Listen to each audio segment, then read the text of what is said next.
नमस्कार दोस्तों। वैसे तो दुनिया में बहुत सारे खेल हैं और बहुत सारे खेलों को खेला भी जाता है। उसी तरह से भारत में भी बहुत सारे खेल खेले जाते हैं, लेकिन जिसे सबसे ऊपर रखा जाता है वो है क्रिकेट। क्योंकि इंडिया में क्रिकेट को सिर्फ एक खेल नहीं बल्कि धर्म माना जाता है।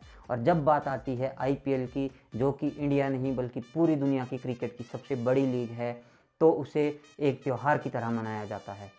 तो आज की इस वीडियो में हम बात करेंगे कि किस तरह से आईपीएल ने इंडियन इकोनॉमी को एक नई दिशा दी है।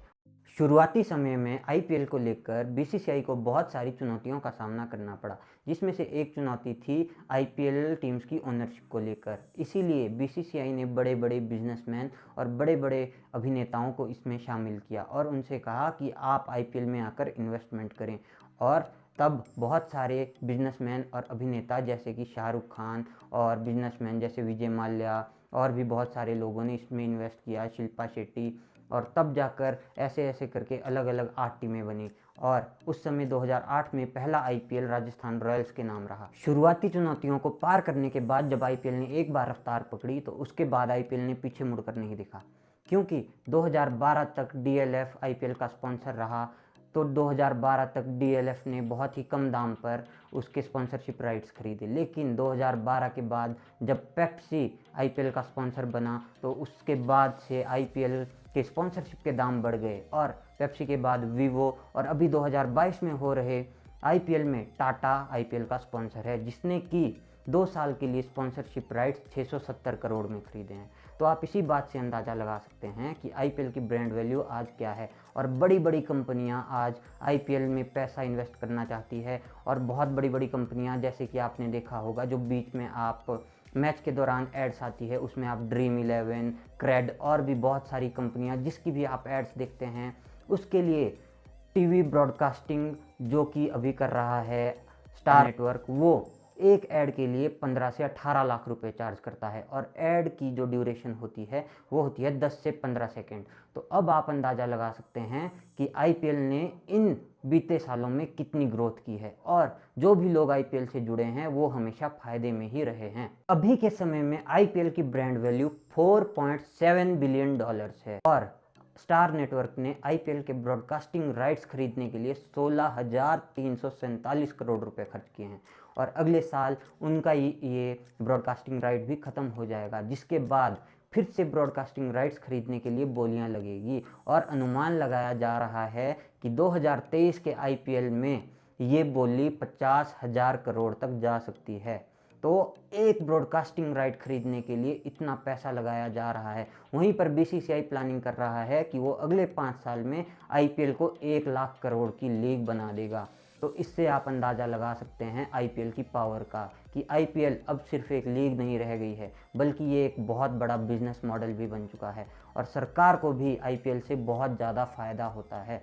इसीलिए सरकार भी आईपीएल के मैच करवाने के लिए कभी भी रोक नहीं लगाती। हालांकि कोरोना के दौर में बहुत समय ऐसा रहा जब लोग स्टेडियम्स में नहीं जा सके और टिकट भी नहीं बिक पाए, लेकिन फिर भी आईपीएल हुआ और आईपीएल नुकसान में नहीं गया बल्कि आईपीएल ने मुनाफा ही कमाया। तो इसके बाद सरकार इस साल 2022 में अभी 25% ऑडियंस के साथ मैच देखे जा सकते हैं। तो दोस्तों, अभी तक तो हमने बात की आईपीएल के बारे में, अब हम बात करेंगे कि आईपीएल से इंडियन इकोनॉमी और भारत को कैसे फ़ायदा पहुंचता है। तो इसमें सबसे पहला पॉइंट है जनरेटिंग एम्प्लॉयमेंट। जी हाँ, जब आईपीएल स्टार्ट होता है उस समय पर 2 महीने के लिए बहुत सारी एम्प्लॉयमेंट जनरेट भी करता है, क्योंकि बहुत सारे कोचिंग स्टाफ, प्लेयर्स और ग्राउंड्समैन की ज़रूरत पड़ती है, जिसकी वजह से बहुत सारे लोगों को रोज़गार मिलता है और जिसका एक बहुत बड़ा हिस्सा इंडियन जीडीपी और इंडियन इकोनॉमी को भी जाता है। दूसरी इंडस्ट्री जो आईपीएल से इफ़ेक्ट होती है वो है टूरिज्म इंडस्ट्री।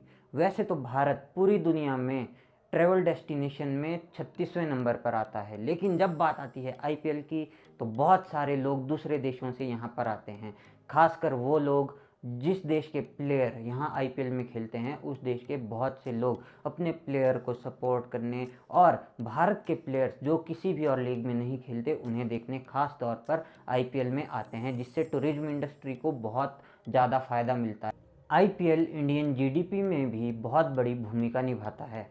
2021 में आईपीएल ने इंडियन जीडीपी में 46,500 करोड़ रुपीस का कंट्रीब्यूशन किया, जो अपने आप में एक बहुत बड़ा नंबर है और जिसकी वजह से सिर्फ और सिर्फ आईपीएल से ही एक बहुत बड़ा इंडियन जीडीपी का हिस्सा आता है। चौथी इंडस्ट्री जिसको आईपीएल का बहुत बड़ा फ़ायदा मिलता है वो है होटल एंड रेस्टोरेंट, क्योंकि जब भी कोई भी टीम या उसका स्टाफ कहीं पर रुकता है तो आईपीएल में रुकने वाली टीम्स कोई छोटे मोटे होटल्स में तो रुकती नहीं है, बल्कि बड़े बड़े 5 स्टार और 7 स्टार होटल में रुकने का उनका प्रबंध किया जाता है। और इसके साथ साथ जो भी दूसरी कंट्री से टूरिस्ट यहाँ पर आते हैं वो भी अपने रुकने के लिए किसी अच्छे होटल में ही रुकना पसंद करते हैं। इसलिए होटल इंडस्ट्री को इससे बहुत बड़ा फ़ायदा मिलता है और उसी तरह से रेस्टोरेंट्स का भी फ़ायदा होता है।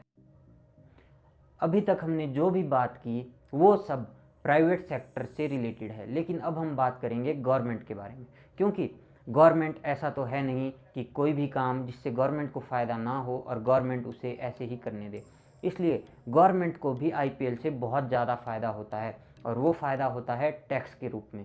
जी हाँ, आईपीएल गवर्नमेंट को, मेरा मतलब है बीसीसीआई गवर्नमेंट को हर साल आईपीएल करवाने के लिए 450 करोड़ रुपए टैक्स देता है, जिससे कि एक बहुत बड़ा हिस्सा गवर्नमेंट के हिस्से में पैसों का आता है।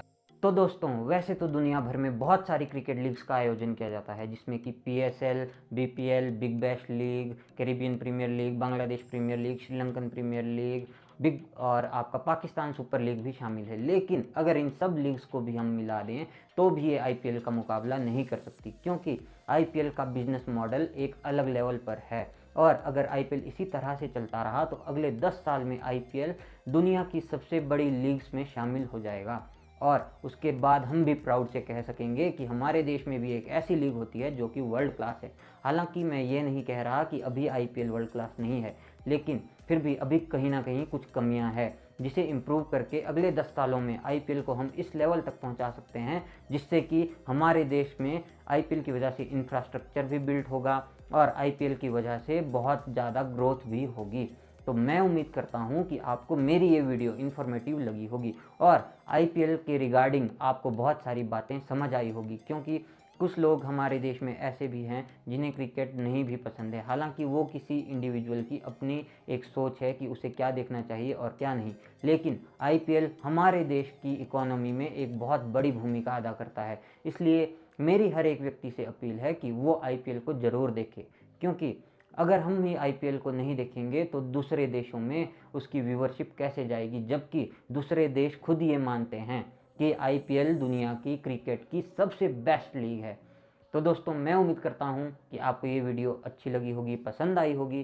तो अगर आपको ये वीडियो पसंद आई है तो इसे अपने दोस्तों के साथ शेयर करना ना भूलें और चैनल को सब्सक्राइब ज़रूर करें, ताकि जब भी मैं ऐसा ही इन्फॉर्मेटिव कंटेंट लेकर आऊँ तो आप तक उसकी नोटिफिकेशन सबसे पहले पहुँच सके। तो अब मैं आपसे विदा लेता हूँ, आपसे मिलूँगा अगली वीडियो में। तब तक के लिए आप सभी का इस वीडियो को देखने के लिए बहुत बहुत धन्यवाद।